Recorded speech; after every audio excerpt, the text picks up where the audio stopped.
Bien le bonjour. J'avais envie de faire une vidéo sur la consommation des produits de la mer. Pourquoi est-ce qu'on devrait en consommer davantage dans notre quotidien?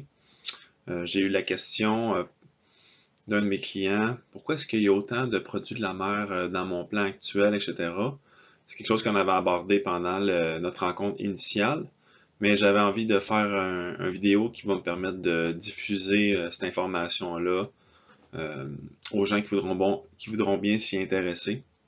Donc, partons tout de suite sur, ça vient de où ça, cette idée-là, de consommer davantage de sources de protéines qui viennent de la mer. Donc, au niveau des origines de nos cellules, il y a certaines croyances par rapport au fait que euh, nos cellules viendraient de l'eau.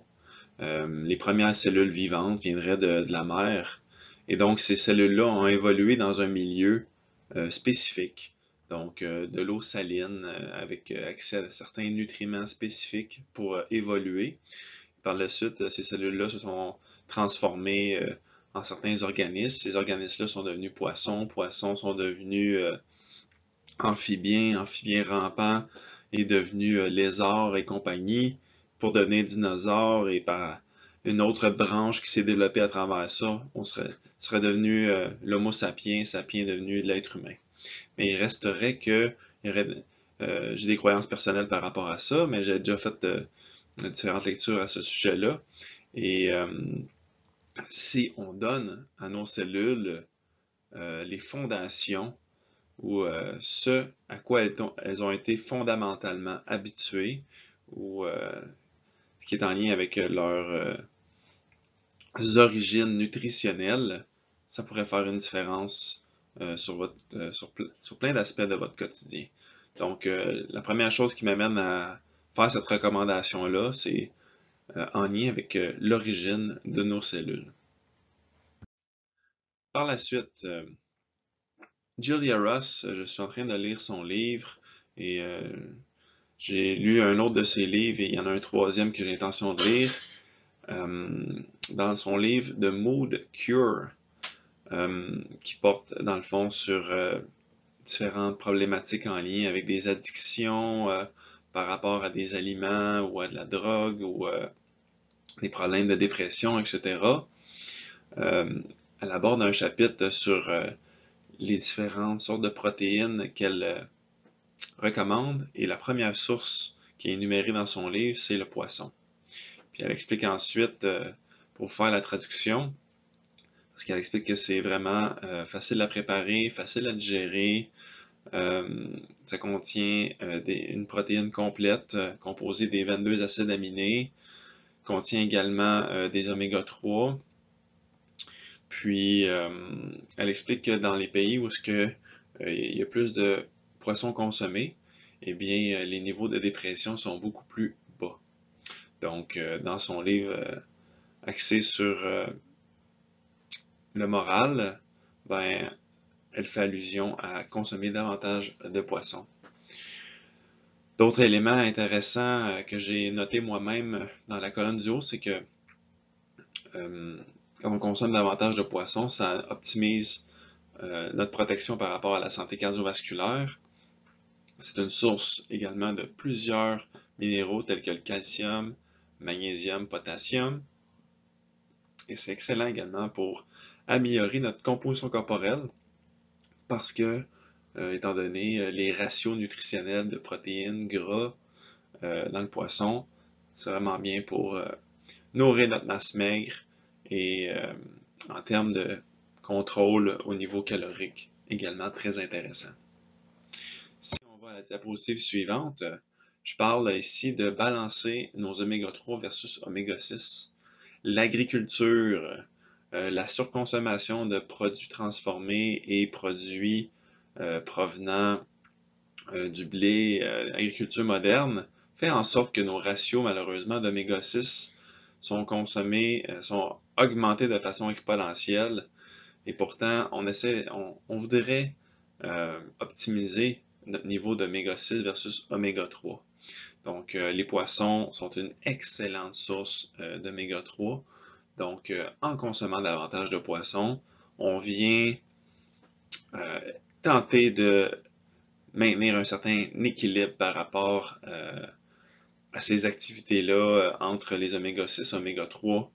Parce que quand il y a trop d'oméga 6, malheureusement, dans notre organisme, ça déclenche une cascade de réactions inflammatoires et on en paye le prix également. Et dans la diapositive de droite, j'avais mis les sources d'oméga 6 et on peut les voir que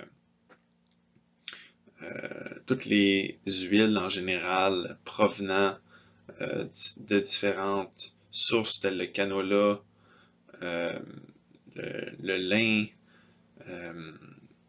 le maïs, peanut et compagnie, c'est composé d'une grande partie d'oméga 6 malheureusement. Donc, on veut rebalancer le tout en consommant davantage de produits de la mer. C'est important aussi de préciser que quand ça provient d'une source comme celle-là, eh bien, c'est disponible pour notre organisme. Il y a très peu de processus enzymatiques pour transformer nos oméga 3 quand on les consomme ainsi. C'est prêt à être utilisé par nos cellules, notre cerveau, et faire son travail anti-inflammatoire. Ensuite, comme Julia Ross le dit dans le livre, et je le confirme moi-même, à force de consommer du poisson, c'est très facile à digérer. Donc, si vous avez des problèmes de digestion avec la viande rouge, etc., en consommant davantage de poissons, de produits de la mer, vous allez donner un coup de pouce à votre système digestif. Donc, le breakdown, la partie de décortication des protéines en acides aminés est beaucoup plus facile. Je ne pourrais pas dire qu'est-ce qui amène ce processus de facilitation-là, mais il reste que c'est très facile à digérer du poisson et des produits de la mer. Donc, ça donne une pause à votre système digestif de devoir digérer des aliments qui sont plus difficiles normalement à digérer. Ensuite de cela, pourquoi consommer davantage de produits de la mer? À cause des saveurs. Ça goûte tellement bon. Du saumon fumé, des crevettes, de la truite, des pétoncles, bref. Je vous ai mis ici différentes recettes que je partage avec ma clientèle lorsque je leur fais des plans de recommandations alimentaires. Donc, différents déjeuners ici. Question de bien partir la journée, donner des oméga 3 à notre cerveau, des bons gras, ainsi que des protéines qui sont facilement digérables et accompagnées de différents légumes, différents corps gras, différentes épices pour certains repas, différents fromages pour agrémenter les saveurs. Ensuite de ça, quand on sélectionne nos poissons, on s'organise qui proviennent de sources de qualité. Donc, il y a différentes étiquettes sur les emballages. On s'organise pour que les poissons viennent d'un milieu sauvage. Quand c'est des poissons d'élevage, malheureusement, ils peuvent avoir été nourris avec du maïs, du blé, du soya, ce qui fait en sorte que les ratios de gras dans le poisson vont être complètement différents. Normalement, un poisson, qu'est-ce qu'il devrait consommer?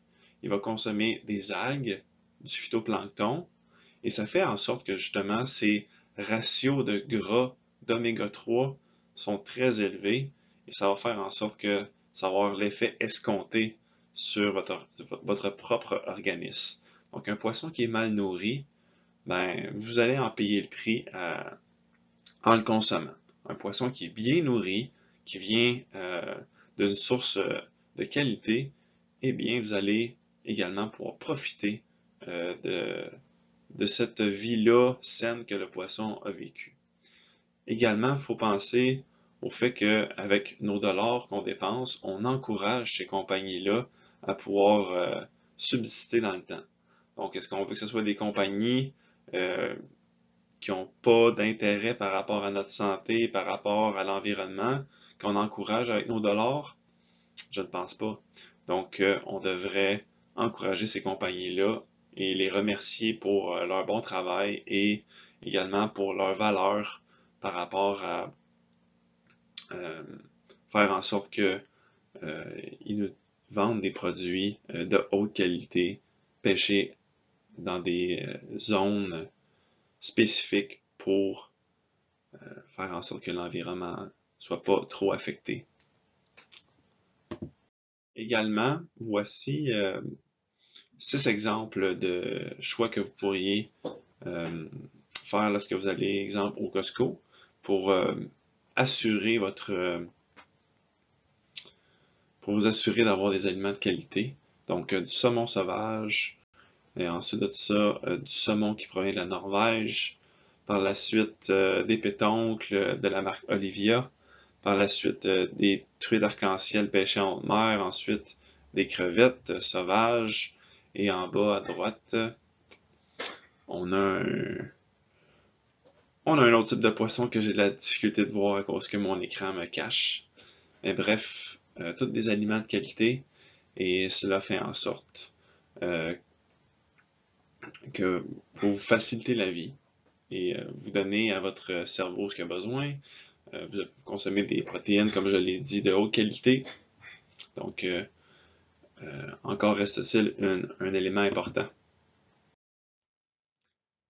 Voici une image que j'ai fait développer et que j'ai fait installer sur le mur de mon studio. Discipline equals freedom. Donc, la discipline égale la liberté.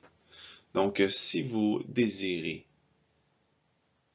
les éléments que j'ai énumérés, avoir une meilleure composition corporelle, faire en sorte de mieux nourrir votre organisme, faciliter votre digestion, vous éloigner des problèmes cardiovasculaires, il va falloir que vous essayiez une nouvelle tactique.